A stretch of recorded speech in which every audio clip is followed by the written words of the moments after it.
as humans, that we have a responsibility to do that, right? Like we can't just live our own lives. We have to, I think that we're here for other people. What's up? Nice to meet you. Hey, good to meet you too. I'm good.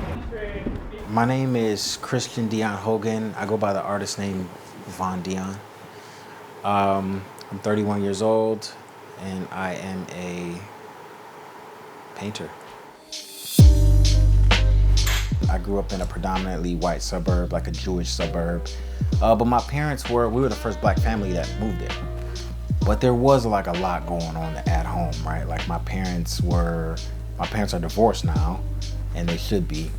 But they were, they got in fights. They got in like really bad fights and crazy fights. And really when stuff started going sideways for me was when I started drinking. I think that a lot of it was me running from like issues at home. Fast forward, I get into a car accident. I get into a DUI car accident, right? And I get into a head-on collision with two people. And I hurt them really bad. I hurt myself really, really bad. I remember waking up in my car and my windshield was like in on my face, and my car was completely smashed. And I remember it was just like old music playing on the radio, and there was like screams in the dark. It was probably like 3 a.m. in the morning, maybe 4 a.m. I'm in the hospital for maybe like almost 2 weeks. I get to withdraw from school, and then I get to basically go home. I got connected with a really cool guy. His name's John Jinks, and he was a sober guy, and I remember getting a random call out of nowhere, and he's like, look, man, you need to, if you haven't been to a meeting, you need to go to a meeting now. So I was like, okay. So I started going to meetings, and I accepted Christ. Like that next year, I was 23, I accepted Christ, and I just, and I started taking more responsibility for like my life, what I was here for, and like why I survived, and why didn't I kill those people, or why didn't I kill myself. I got to finish school. That was a blessing. I got to get 2 years of sobriety underneath my belt. That was a blessing too. My birthday was on December 18th, and then a week later, I went to court and I basically turned myself in. We had the case, and I went and I stood in front of the court and I just told them everything, and I addressed the victims, and I just told them, like, I'm sorry that I did that to you, like I did that, and that's something that I can't take back and I can't change. The only thing I can do is like be a better person moving forward, and I just like address the fact that like their lives are completely different. I get sentenced, and then I go into jail, and that's when I kind of started to see like it doesn't matter who you think you are, you're still in the same place with these people. So like it kind of like cleaned the slate, and it's like it doesn't matter what you've accomplished or where you're from or what you can do. It's like at the end of the day, that kind of like reveals the humanity, right? Like you're all people.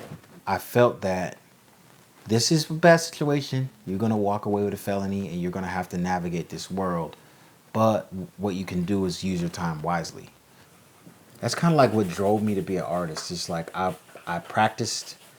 And while I was in jail, I kind of, I always wanted to have an artist residency. So in my mind, I was like, this sucks. I know that I'm going to get out at a certain point. So I'm going to use this as my artist residency. I have 6 months to practice art and do art all day.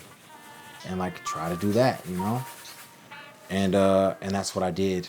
My first job, I designed a brochure for a university in California. It's called Charles Drew University.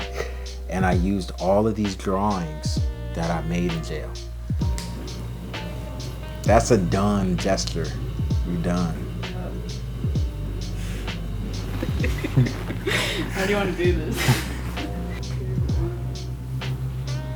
Whoa.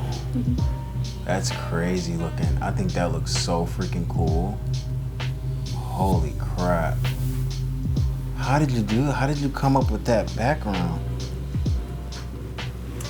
Wow, that's like freaking sick. That is probably one of the coolest paintings I've ever seen. Wow. I want to help as many people as I can. I'm also 9 years sober, so I'm trying to expand this to people who struggle with addiction, people who have been incarcerated, people who need help seeing it. And that's the whole Flower Boy thing, right? It's like understanding we don't know our futures, we don't know how our lives are going to end, but we do know that we have to keep going and we have to keep growing into whatever we're growing into.